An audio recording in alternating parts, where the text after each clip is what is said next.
అందరికీ నమస్కారం. ఈరోజు మనం తెలుగు సాహిత్యంలో ఒక శిఖరం లాంటి వ్యక్తి గురించి మాట్లాడుకోబోతున్నాం. ఆయనే అల్లసాని పెద్దన. ఆయన కేవలం ఒక కవి మాత్రమే కాదు, మొత్తం విజయనగర సామ్రాజ్య స్వర్ణయుగానికే ఒక సాహిత్య రూపమిచ్చిన గొప్ప వ్యక్తి. ఒక్కసారి ఆలోచించండి, ఒక వ్యక్తిని ఒక భాష కవిత్వానికి పితామహుడు అంటే గ్రాండ్ ఫాదర్ అని ఎందుకంటారు? ఆ మాట వెనుక ఎంత గొప్పతనం, ఎంత ప్రభావం దాగి ఉండాలి? సరే, ఈరోజు మనం ఈ ప్రశ్నకు సమాధానం వెతుక్కుంటూ పెద్దనగారి ప్రాముఖ్యతేంటో అర్థం చేసుకుందాం. పెద్దనగారి గురించి మనం గుర్తుంచుకోవాల్సినవి ముఖ్యంగా ఈ 5 అంశాలు. ఆయన పదవి ఏంటి, ఆయనకున్న బిరుదు ఏంటి, ఆయన రాసిన గొప్ప పుస్తకం ఏది, ఆయన పొందిన గౌరవాలు, ఇంకా ఆయన జీవితంలో జరిగిన ముఖ్యమైన సంఘటనలు. ఈ 5 పాయింట్లు గుర్తుంటే చాలు, పెద్దనగారి గురించి పూర్తి అవగాహన వచ్చేస్తుంది. సరే, ముందుగా అసలు ఈ అల్లసాని పెద్దన ఎవరు, ఏ కాలంలో ఉండేవారు? ఈయన చారిత్రక నేపథ్యం తెలిస్తేనే ఆయన కవిత్వాన్ని మనం ఇంకా బాగా అర్థం చేసుకోగలుగుతాం. అల్లసాని పెద్దన శ్రీకృష్ణదేవరాయల కాలం నాటి కవి అన్నమాట. చక్రవర్తి ఆస్థానంలో 8 మంది గొప్ప కవులుండేవారు.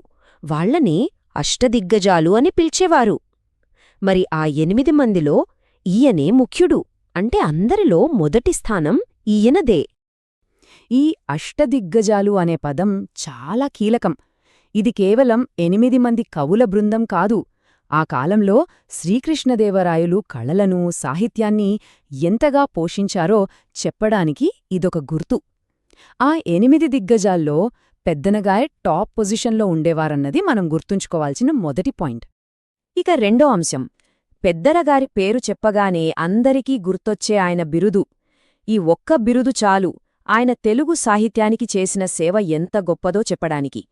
ఆ బిరుదే ఆంధ్ర కవితా పితామహుడు. ఇది చాలా ముఖ్యం, పరీక్షల పరంగా కూడా చాలాసార్లు అడుగుతారు. ఇంతకీ ఈ బిరుదు ఇచ్చిందెవరు అనుకుంటున్నారు? మరెవరో కాదు, సాక్షాత్తు చక్రవర్తి శ్రీకృష్ణదేవరాయలే ఇచ్చారు. ఒక చక్రవర్తి చేత అంతటి గౌరవాన్ని పొందడమంటే మాటలు కాదు. సో ఈ బిరుదు ఏంటి, ఎవరిచ్చారు అనేది ఖచ్చితంగా గుర్తుపెట్టుకోవాలి. అయితే ఆ బిరుదు ఊరికే ఇచ్చేలేదు, దాని వెనక ఒక బలమైన కారణముంది. పెద్దన తెలుగు కవిత్వంలోనే ఒక సరికొత్త ట్రెండును, ఒక కొత్త ఫార్మాట్ను సృష్టించారు. అందుకే ఆయన్ని పితామహుడు అన్నారు. ఆయన సృష్టించిన ఆ కొత్త సాహిత్య ప్రక్రియ పేరే ప్రబంధం. ప్రబంధమంటే ఏంటంటే, సింపుల్గా చెప్పాలంటే, పురాణాల్లో ఉండే ఒక చిన్న కథను తీసుకుని దానికి తన సొంత వర్ణనలు, డైలాగ్స్, క్యారెక్టర్ డెవలప్మెంట్ అన్నీ జోడించి ఒక పెద్ద స్వతంత్ర కావ్యంగా మల్చడం. ఈ ఆవిష్కరణే ఆయనకు ఆ గొప్ప బిరుదును తెచ్చిపెట్టింది. ఇప్పుడు మనం మూడో అంశానికి వచ్చాం. ఈ ప్రబంధ శైలికి పెద్దనగారు రాసిన బెస్ట్ ఎగ్జాంపుల్ ఏంటో, ఆయన మాస్టర్పీస్ గురించో తెలుసుకుందాం. పెద్దనగారు రాసిన అత్యద్భుతమైన కావ్యం స్వారోచిష మనుసంభవం. దీన్నే మనం పాపులర్గా మనుచరిత్రము అని పిలుస్తాం. తెలుగు సాహిత్యంలో ఇదొక ల్యాండ్మార్క్ లాంటి పుస్తకం. మనుచరిత్ర కథ కూడా చాలా ఆసక్తికరంగా ఉంటుంది. ప్రవరుడు అనే ఒక పవిత్రమైన బ్రాహ్మణ యువకుడు ఉంటాడు. వరూధిని అనే అప్సర అతనితో ప్రేమల పడుతుంది, కాని అతను ఒప్పుకోడు. అప్పుడు వరూధిని మీద మనసుపడ్డ ఒక గంధర్వుడు ప్రవరుడి రూపంలో వచ్చి ఆమెను మోసం చేసి తన ప్రేమను పొందుతాడు. వారికి పుట్టినవాడే స్వరోచి, ఆ స్వరోచికి పుట్టినవాడే స్వారోచీషమను. ప్రబంధమంటే ఏంటో అర్థం చేసుకోటానికి ఇంతకంటే మంచి ఉదాహరణ ఉండదు. చూడండి, మార్కండేయ పురాణంలో ఉన్న అసలు కథ చాలా చిన్నది, జస్ట్ ఒక 150 పద్యాలంతే. కాని పెద్దనగారు తన ప్రతిభతో దాన్ని ఏకంగా 6 ఆశ్వాసాలు, 600 పద్యాల మహాకావ్యంగా ఎలా మార్చేశారో చూడండి. ఒక చిన్న విత్తనాన్ని తీసుకొని ఒక మహావృక్షంగా పెంచడం లాంటిది. ఇదే ప్రబంధం గొప్పదనం. సరే, ఇక 4వ అంశం, పెద్దనగారి ప్రతిభకు ఎలాంటి గౌరవాలు దక్కాయో చూద్దాం. ఒక చక్రవర్తి ఒక కవిని ఏ స్థాయిలో గౌరవించవచ్చో చెప్పడానికి ఇవి గొప్ప ఉదాహరణలు. ఇవి మామూలు గౌరవాలు కావు, నిజంగా ఊహకందనివి. చక్రవర్తి కృష్ణదేవరాయలే స్వయంగా పెద్దనగారి పల్లకిని మోసారట. ఆయన మీద బంగారు నాణేలతో అభిషేకం చేశారు.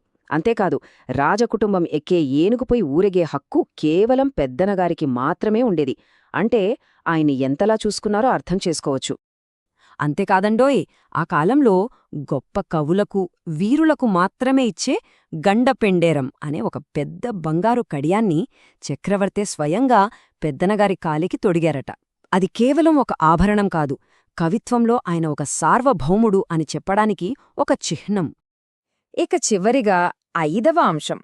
తనకు అన్ని ఇచ్చిన తన ప్రాణ స్నేహితుడైన కృష్ణదేవరాయలు మరణించిన తర్వాత పెద్దనగారు ఎంత బాధపడ్డారో, ఆయన అన్న మాటలు చరిత్రలో ఎలా నిలిచిపోయాయో చూద్దాం. కృష్ణదేవరాయల మరణం తర్వాత పెద్దనగారు రాసిన ఈ మాటలు చాలా ఫేమస్. అంతటి గొప్ప కృష్ణరాయలతో పాటు నేను కూడా స్వర్గానికి వెళ్ళిపోకుండా ఇక్కడ బతికున్న శవంలా మిగిలిపోయాను. ఈ ఒక్క మాట చాలు వాళ్ళిద్దరి మధ్య బంధం ఎంత గొప్పదో చెప్పడానికి. ఇది కేవలం ఒక రాజు పోయాడు అని ఒక కవి ఏడవడం కాదు. ఇది ఒక స్వర్ణయుగం ముగిసిపోయిందన్న ఆవేదన. రాయల మరణంతో ఆ కళావైభవం, ఆ సాహిత్య వైభవం కూడా వెళ్ళిపోతోందన్న బాధ ఆయన మాటలో మనకు స్పష్టంగా కనిపిస్తుంది. సరే, ఈ అంశాన్ని మనం ఈ ఒక్క ప్రశ్నతో ముగిద్దాం. ఒకవేళ కృష్ణదేవరాయలు లాంటి ఒక గొప్ప పాలకుడు, పెదనలాంటి ఒక గొప్ప కళాకారుణ్ణి ప్రోత్సహించకపోయుంటే మన తెలుగు సాహిత్య చరిత్ర ఈరోజు ఎలా ఉండేది?